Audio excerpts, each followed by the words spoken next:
يا عبادي الذين آمنوا إن أرضي واسعة فإياي فاعبدون كل نفس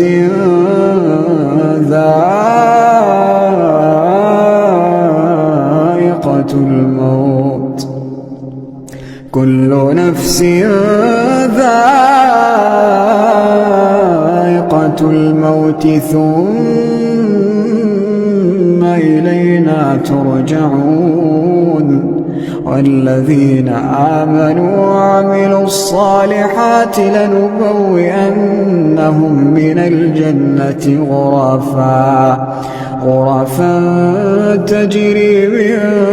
تحتها الأنهار خالدين فيها نعم أجر العاملين.